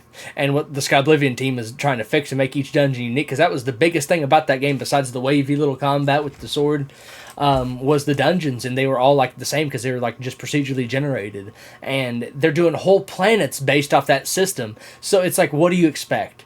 Like you really expect this game to go over well when you're just throwing just slop in people's face. I don't even know what goes through their mind that makes them think it's a good idea. Either they're trying to hoodwink people into thinking that they have the illusion of having some more content, but it's just garbage, or they genuinely are just out of touch with what gamers want. Because Unfortunately, I think it's the latter. I think it is too, and that's why my optimism for the Elder Scrolls and the next Fallout just, man, I just don't know. I'm gonna hope for the best, but I'm just expecting the worst. I mean, if they mess up Fallout, or if they mess up the next If they mess up Elder Elder Scrolls, Scrolls, I think it's over. yeah, I think they're done. I really do. I think, at least for me, because I mean, hell, even if they made another one, it wouldn't be for probably at least 10 years at the minimum. So Yeah. I mean, and Todd Howard, this is his last game. So he should be going balls to the wall and be going all out to try to make this. Is he the director or the owner? He's the director of Bethesda. He's like the lead like designer and all that, and like the lead he's the narrative guy, and like he designs the games and everything. He's like the lead guy in charge, and my God, man, it's. I really hope they don't do the Elder Scrolls bad, because that's my favorite franchise, and if they screw it up, I've had everything that I really enjoyed to some degree or another get ruined, and just to see that would just make me almost want to puke. But thankfully, we'll always have the old ones to go back to, and that's why Bethesda's so popular, the mods and stuff. So they'll always be relevant in that aspect. But that last one, though, it leaves that taste in your mouth. Well, it does, and then to think that they're going to have to come out with a big one, because Skyrim is renowned as one of the best games ever made, one of the most popular games ever made. So they're going to have to try to capture that lightning in a bottle again, and I just don't know how feasible it really is. They're really going to have some top talent working on this game. They're going to have to go all in. They are going to have to just dig as deep as they can, and hopefully, they do well by us, but I don't know. Yeah, we'll just have to wait and see, really. But yeah, I think if they screw it up, I think Bethesda's done. I agree. And just so we don't have a 3-hour podcast, I don't know how long we've been going on, I'm going to group up these fighting games all into one category, because neither of us really play fighting games to begin with. I want to, but no. Someone in the comments put the other day, I was watching, I forget what video, but someone said, no matter how good or how much time you put into fighting games, you'll always find one guy who's always better than you. Well, that's not necessarily even what it's true. I mean, that's true in like everything in life, but that's not like what I mean by true is like what I mean for me, like why I don't enjoy playing them. You have to dedicate so much time and only play that game, and I'm not willing to do that. Because I like to be at least decent at what I play, and that's not a game you can just be decent at. I can go back to Injustice, and I can still do pretty. Again, I'm not playing like online or anything, but I'll play people around the house and I'll give them the work, because I can still remember some of the combos and stuff on that game, because I loved it and I played it so much. I'm not like a top rated player in the world or anything, but that's my favorite fighting game of all time is Injustice. I love it. I thought Injustice was really good. I loved it. It's really the only fighting game where I was memorizing combos, like ever. But also, granted, I was back when the PS4 just came out. There wasn't really much else to play. Yeah. It was like that. Call of Duty Ghosts is when it started to suck. That's when I started getting into Battlefield. But, I mean, regardless, I think I would have played Injustice either way. Well, it's all... Oh, for sure. The only game I can think of that I liked, like even close to as much, fighting game-wise, is Armageddon, Mortal Kombat Armageddon. And that's because it had a good story, that's because it had a huge roster, that's because everybody had like a weapon and 2 different fighting stuff. There was just so much content. It had the kart racing, which we went over in last week's podcast. Check that out. And just so much to do. The crypt was gigantic. I mean... hidden characters after you beat people in the story and stuff. I mean, there was just so much to do, so much content. I mean, you could create your own fatalities in your own character, like to use not only in the story but in the man. You just talk like you could give them their own special move sets, dude. That game, I am still waiting for the remake of that game. I am too. I don't know why they don't. Well, no one would play the new ones if they did, I guess, but. If you released it, I hate microtransactions, but add all the characters and just have microtransactions for skins or something, and that's all you gotta do. I'm right there with you. We're gonna group up all these fighting games, and again, Mortal Kombat is the only game on this list that I've even played. Injustice wasn't on there. We have Street Fighter, Mortal Kombat, Tekken, and Super Smash Bros. Just to quickly go over all of them. Never played Street Fighter. I've played like a couple fights on one of them. I don't even remember which one it was. Mortal Kombat I enjoy to a degree. I don't like any of the recent ones. The last one that I really thought that I even enjoyed at all was the Mortal Kombat 10 or whatever. Or then there was X. Yep. I liked X. That was the one that I enjoyed, because after that it felt like it kind of just changed way too much stuff. Tekken, I'm a big fan of Tekken in the earlier days, like in the PS2 era, and I like Tekken 6. Not that 7 or 8 or whatever are bad games, but just again, I'm not huge on fighting games. Tekken 6 was one of my favorite fighting games of all time. It's in my top 3. Super Smash Bros. A fun party game, but I've never really like dug into it like that much. But all those Me games, neither. yeah, all those games are renowned because they've just obviously they've been the kings of the fighting genre for however long they've been in the game, and they're just obviously hitting like everything that they need to hit in order. They're selling. They're coming out with games that resonate with people, and I think it's part and due to the fan bases because, like with Mortal Kombat, I don't see those games really recently having been that good of games. But again, their community just rallies around them and they buy the games and they keep playing them. So Yeah. No, I'm the same way. I tried to get into Street Fighter. I bought like the new one they released, and I don't know. It's something about the fighting style. It's just weird to me. I didn't. yeah, I mean, it was all right, but I mean, it wasn't like I didn't play it as much as I thought I would.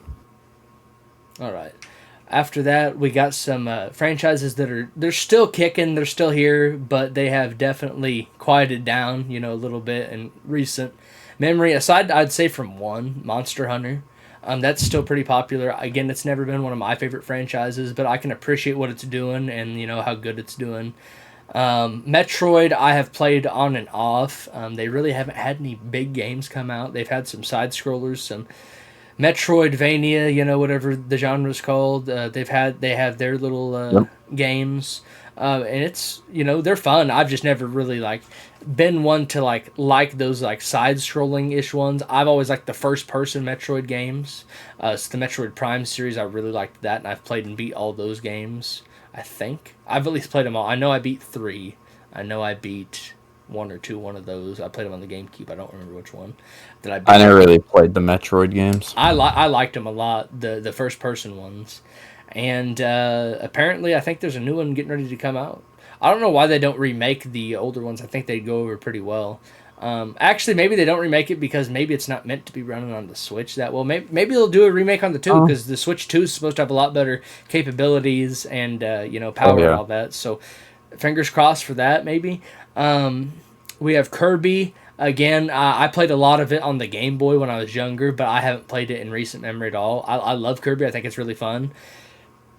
But it's not anything that I really see myself going out of my way to play now. No, it's a fun little game, but it's not like I'm not spending $60 on it. No, I prefer, honestly, I think it might be my favorite Nintendo franchise aside from the Metroid one. Because I don't know, I've always kind of I've liked Mario and stuff, but I thought Kirby was more fun as long as like the platforming, side scrolling game. Because I just like the system of swallowing, the person and then getting their ability. I always thought that was really cool.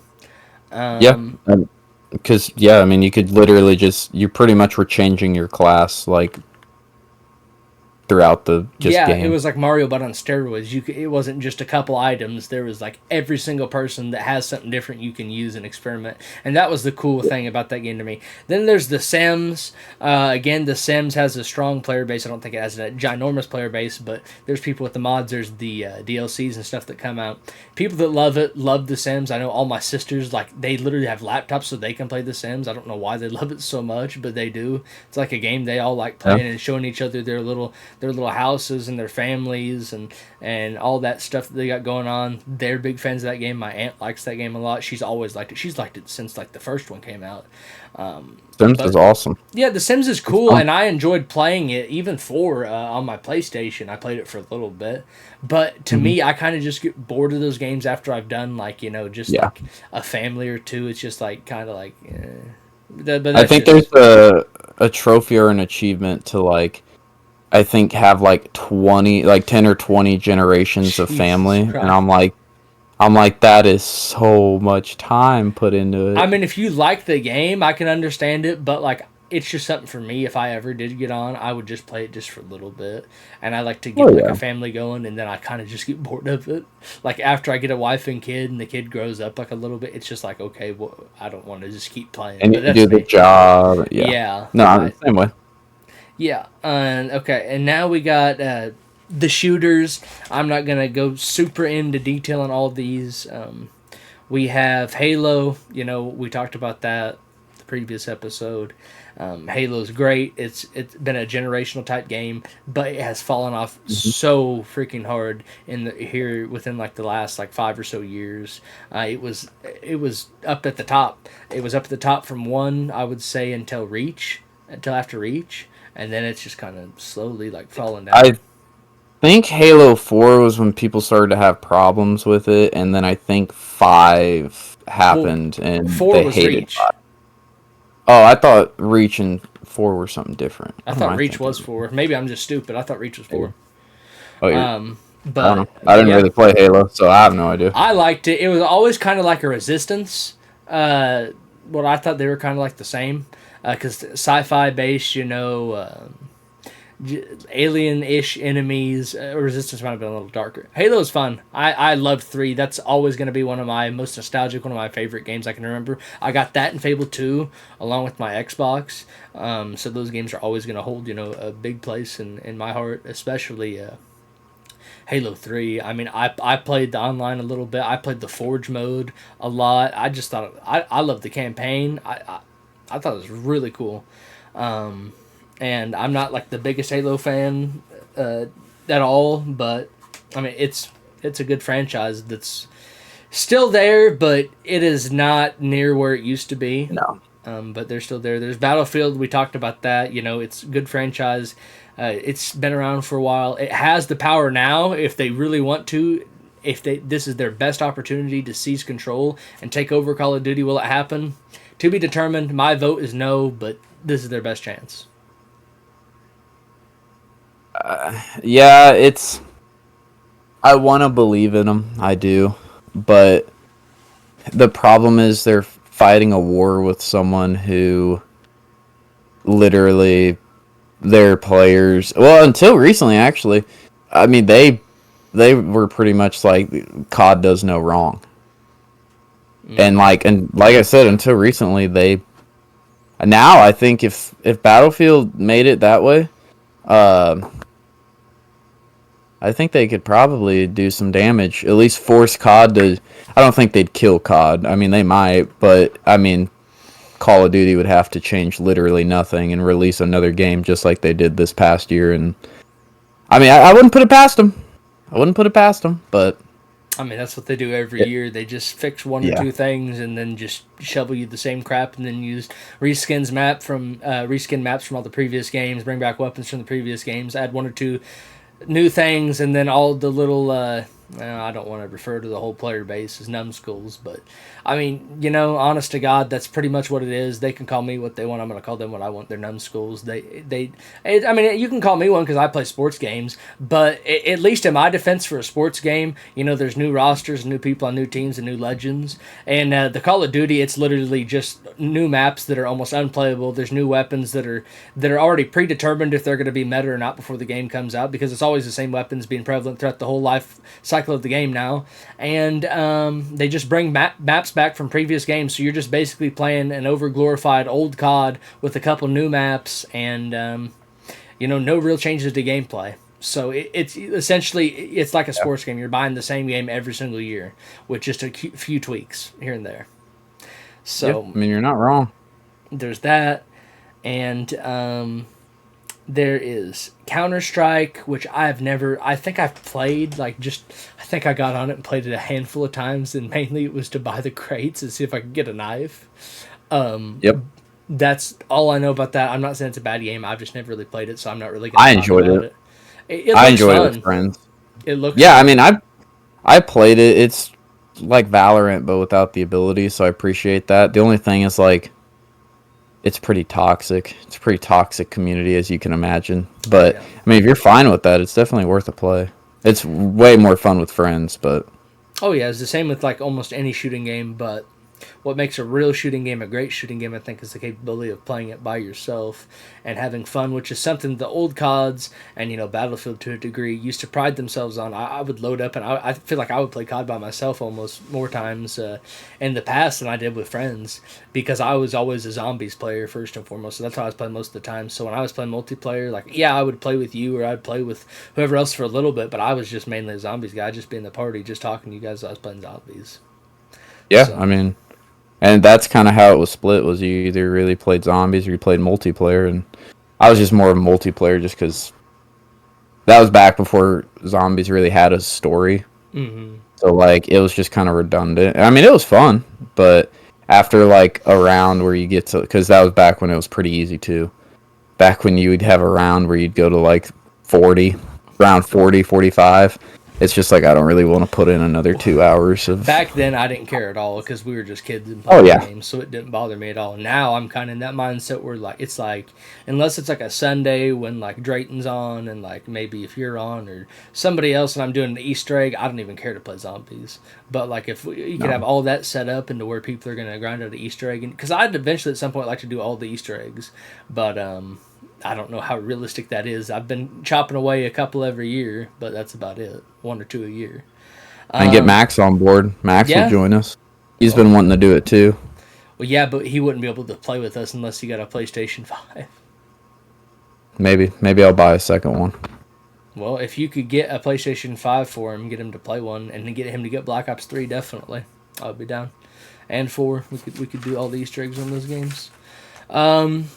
Then we have Siege after that. I've been in and out of Siege a lot. I haven't played it in a while. I've kind of fallen off the hype train for that game.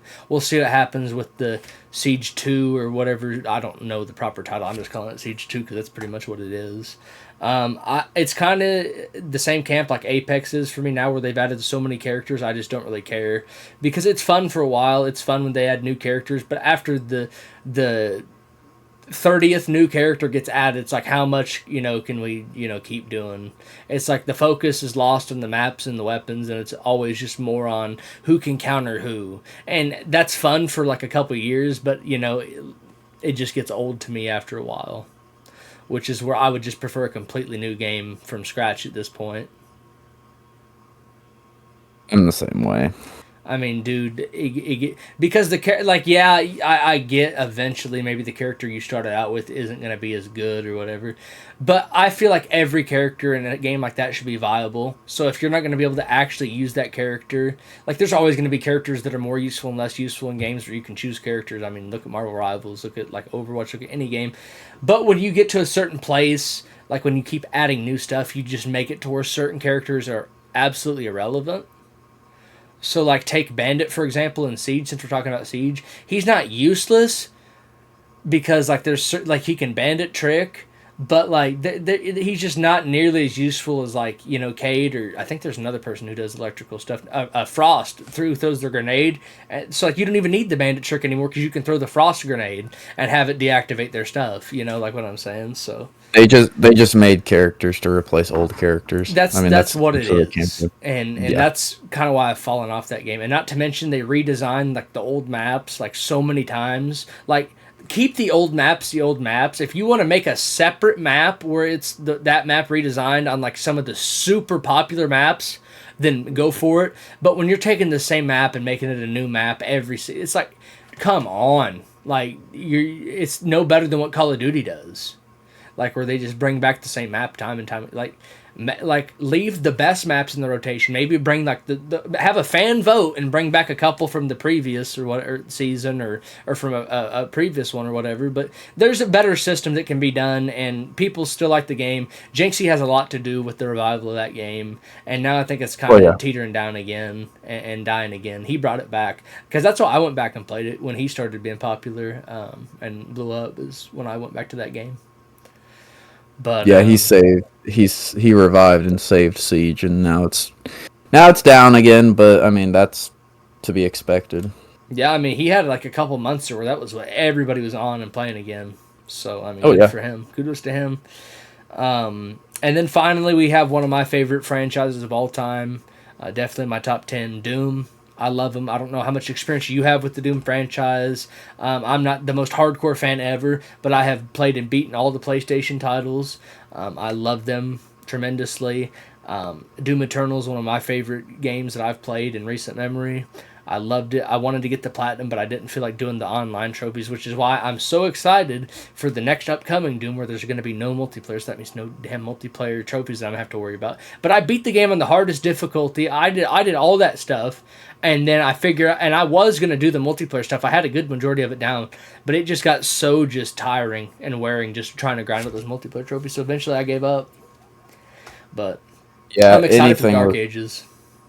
I am too. I played Eternal, and that's about it. But yeah, any games with multiplayer achievements kind of make me feel indifferent. Makes me feel like I need to hurry up and like get them, and I can't I'm really. fine if enjoy they them. have them, but it should be like how games make DLC, where it's like a different Yeah. category. That's how it should be. It should be separate. Yeah, I agree with that. But yeah, Doom is a great franchise. They've stuck to their roots. They reinvented it like in 2016 or whatever when they redid it and brought it back, and it has just been going up. Everybody that I talk to that has played it loves it. And like we said, we're excited for it. And it's actually, I pre-ordered the collector's edition for it because I want the statue. Love Doom Guy. I love the franchise and the Dark Ages.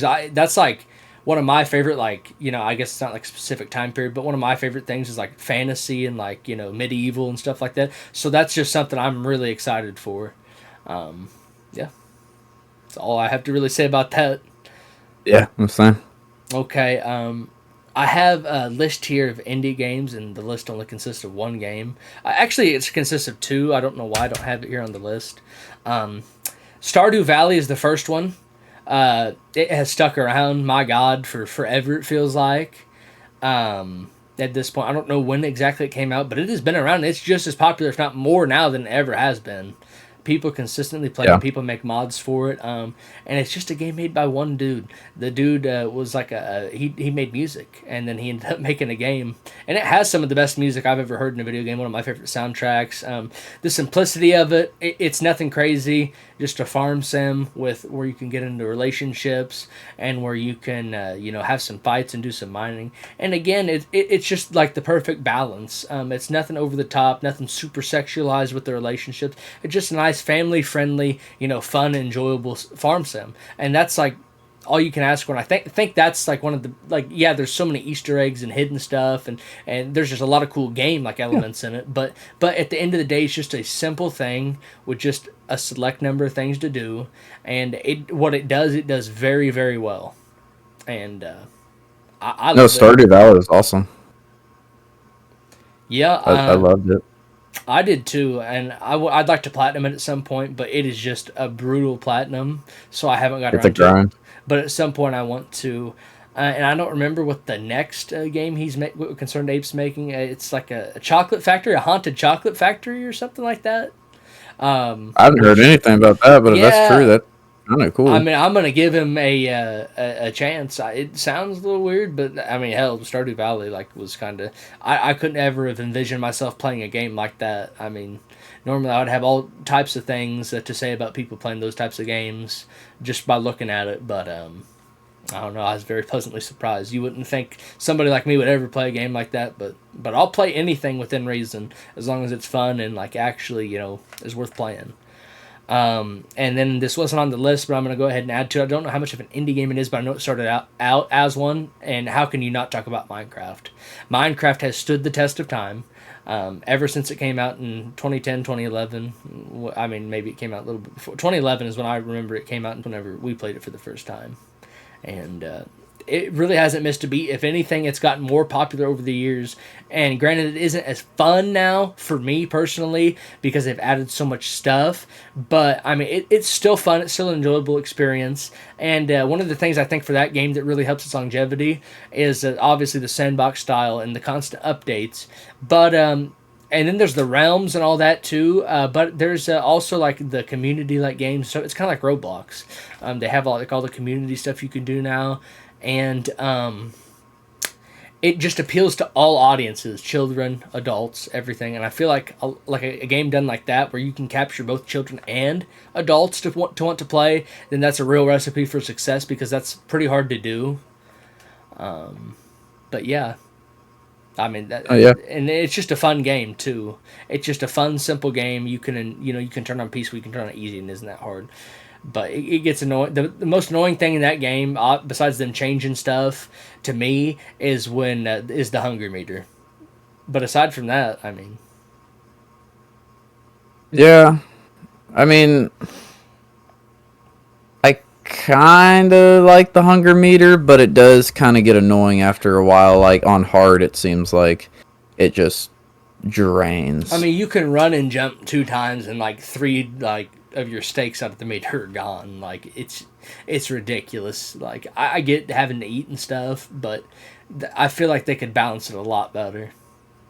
They could, but I mean, at this point, I think no one really No, cares about it anymore. So no, because I just I'm not peaceful most of the time. Not because I'm scared to fight anything, but I just don't want to deal with the hunger meter. I just want to get on, and I don't want to play creative, but I want to like gather my materials and just build. That's basically. But again, yeah, I don't really play it very often. Like occasionally, I will get on. I'm still paying for a realm, only for 2 people. Like so, but still, it's like $4 a month or something like that. And yeah, we have that, and we already went over games on the decline, so we can skip that section. Even though there is one that I will bring up that we should have talked about last week, and that's Banjo and Kazooie. That's a game franchise that I really enjoyed, and I think they did try to bring it back on the 360, so it's not like officially dead, but yeah, they did. I remember yeah. that. And I think I played the demo for it is what I played. But that's a really fun one, and it has a good cult following. Like Banjo and Kazooie, people love that. It's a very good platformer. It was it's so underrated because people think of Mario or people think of whatever else. But Banjo and Kazooie is a really good one. It's one of the best ones. It just kind of stopped making sequels whenever, just kind of as time went on. Mm-hmm. Unfortunately, but yeah, who knows? Maybe they'll come back with some at some point. I don't know. I think you can play the older ones on the Xbox, maybe on Game Pass. Xbox has them on Game Pass. Yeah, so we can hold out some hope for that. Now to kind of like cap off, not like necessarily in the video, but we're getting pretty close to it. God, it feels like this has been the longest podcast episode for sure. Yeah, I think it's been about 2 hours. Oh my God, really? Jeez. I think we started at like 7:45 or so. Oh my Maybe God. a little after. Yeah, I haven't even checked the time. But gee whiz. We're gonna cap it off with some of the newer-ish franchises that we think can have a chance to stand the test of time, like some of these other ones. And hell, it felt like more we were talking about what went wrong with all these franchises than what's gone right. So I don't really know, but I mean, It happens. I mean sometimes, at least for me, it's coming from a place of like, I want to give them their flowers, but when I see companies that used to be so good and do things just great, and how they've just taken a turn for the worse, I want to hold them to the same standard, because I feel like people don't do that. I feel like people, they get complacent and they don't hold them to the same standard they always should. Like Call of Duty is a prime example. And Assassin's Creed, they used to make some of the best products, some of the best game, everything. They just don't hold them to any standard. People will be like, oh, it's a Call of Duty game, so I'm going to buy it. Oh, you need to. I have one person I know in particular that's like, oh yeah, they're not as good as the old games, but I mean, you still could play it. It's still fun. I'm like, dude, cool. Like if you want to think that, but that is the most narrow-minded thing. Like, stick up for yourself, stick up for your wallet, and have some balls when it comes to accepting what, like, not just shit thrown at you from certain like companies. Like that's what it is. They literally will piss on your head and tell you that it's raining, and they want you to follow along with it, and they don't want you to question it. And I don't know. I'm always somebody ready to buck up to the system. I just can't deal. I always feel like the people should have the power. I feel like the people who spend the money, who like are the ones buying the product, should have the power to, make or break the company. And when people aren't realizing the power they have, and they could change it if they just didn't fork over their $60 and buy their $20 bundles or $30 bundles, their $40 bundles, their $50 bundles. Pretty soon we're probably going to have $100 bundles that just bundles together. I mean, it's going to be Black Friday on Call of Duty. I mean, yeah, it's literally what's going to happen. which I'm fine with bundles if you actually save money, but I feel like they're going to slowly move into just like convincing you you're saving money and you're not really. I don't know, and who am I to talk? Again, I always got to play devil's advocate to a degree because I do spend money on sports games. I buy the packs and all that, but it's a little bit different because you can get players where it changes the dynamic of the game, and in the Call of Duty, it's just purely aesthetic. Like, yeah, you'll have a weapon that looks cooler, but it's the exact same thing. At least in my opinion, in my defense, you can get cards that are different from, what you have, you're spending the money for. So, I mean, it is what it is. But to, cap off this last segment of some franchises that we think that can stand the test of time, of course, we're both going to probably have a little bit to say about this. Elden Ring and the whole Soulsborne series as a whole, but mainly Elden Ring. I think that's going to be a series. That is a game, at least in my opinion, that will go down as the game that made. I mean, From Software had really good games. Like, don't get me wrong, they've had a bunch of great games, but Elden Ring is going to be the one that really put them on the map because they were kind of an under the radar studio. Kinda, not really, but kinda. And then Elden Ring came out, and it was like, okay, we're here and we're here to stay. So I think if they can cap that off and make another good one, and then maybe another, I don't know. They don't make bad games, so I think that is a franchise game. I think there's no more Dark Souls. I think it's going to be Elden Ring from here on out. Yeah, I mean, Dark Souls, I think it was kind of capped off after the third one, I think, in a way. I mean, you can always make another era of them doing stuff, but I mean, I'm fine with it if it is the end. I mean, there really wasn't like a main character you played as to like officially end it. So like, I don't know, there wouldn't be a point in making a fourth one to wrap it all up unless like just lore wise it ends it. But I don't know. I'm fine with them never making another one because they've done a good job on those three. That I don't want them to risk messing one up. I don't think he would at all unless he had like a stroke or something and just went mental.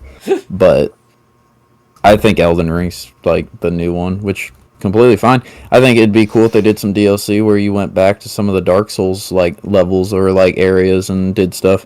I could imagine Anne Orlando being in one of them. Like that's like the main one. That was in the first and the third one. So if maybe you get to see the construction of it or something, that'd be cool.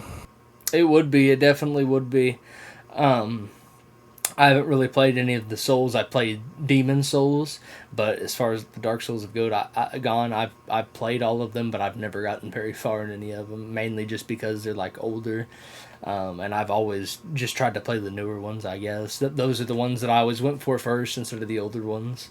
But the Soulsborne genre, it's gonna stick around. Elden Ring, I mean, when you get people that aren't even playing those types of games coming along and having the best time they've ever had gaming wise playing a game like that, I mean, what else do you have to say? Nothing. There's that, and then I think Cyberpunk has a really good shot of being a franchise now too. It wasn't received well at first, but I was one of the few who, I could see other people having problems and making a stink about it because I mean, they were having issues. I didn't have any issues, and I loved the game from the beginning.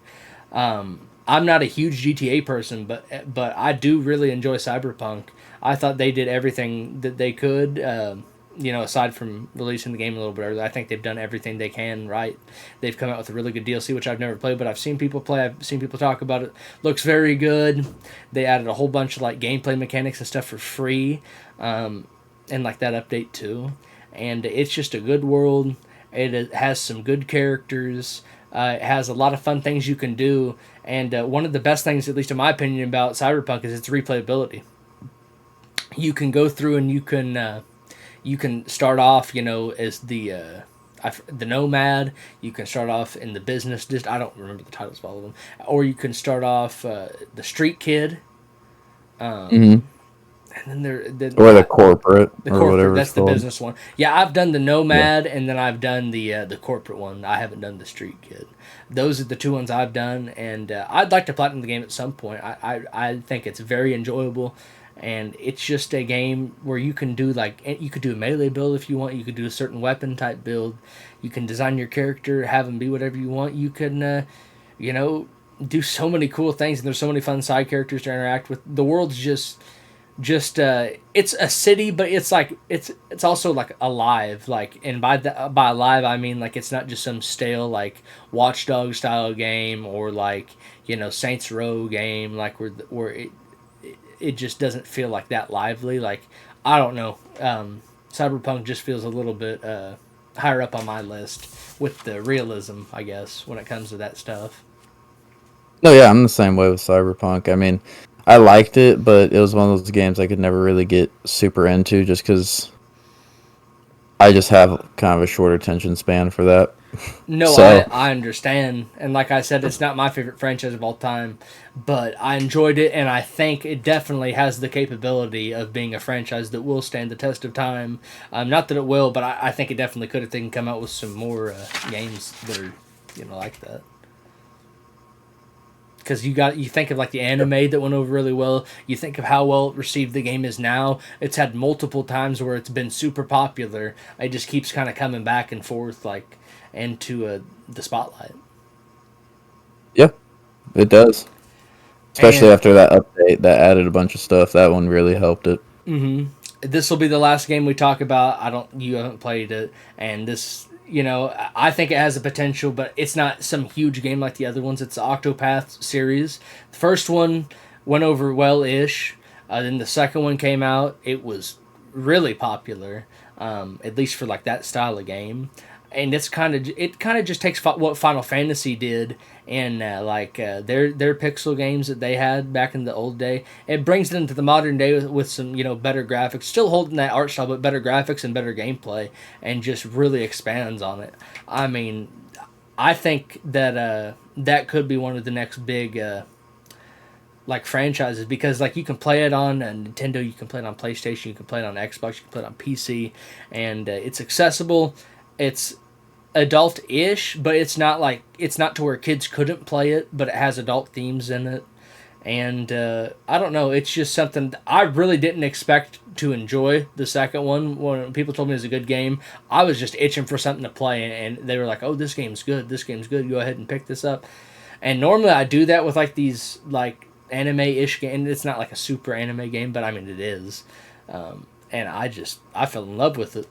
I mean, I think it's one of the most underrated games I've played in a number of years, and I don't know if it makes my top 10 games of all time, but it's pretty close. I platinumed it and did all the stuff and fought that secret boss, and my God, was he brutal. But that's one of the most brutal bosses I've ever fought. And Yeah. I'll have to give it a try, man. I love it because there's 8 different characters to choose from. They all have their own unique stories. You can only have 4 characters in your party at a time. You have to do all their missions, all their side content, and you have to find like some items and stuff too. And then you can fight the secret boss, and he's super difficult. The game itself isn't super difficult. It can be difficult at times, but I don't know, it's fun. Everybody has their own class, and then you can give them secondary classes. There's also secret secondary classes that you can find. It's just, there's a lot of stuff to do in the game. And it's turn-based, but it's a good turn-based. They did it right, to where it's not boring. And one of the characters, her name's Ochette. She's like called a beast thing or something. It's literally like playing Pokemon when you use her, because you can capture monsters and use them to fight with you in the fight. So it's literally like you're playing Pokemon when you use her. She was one of my favorites to use, and they all have good stories.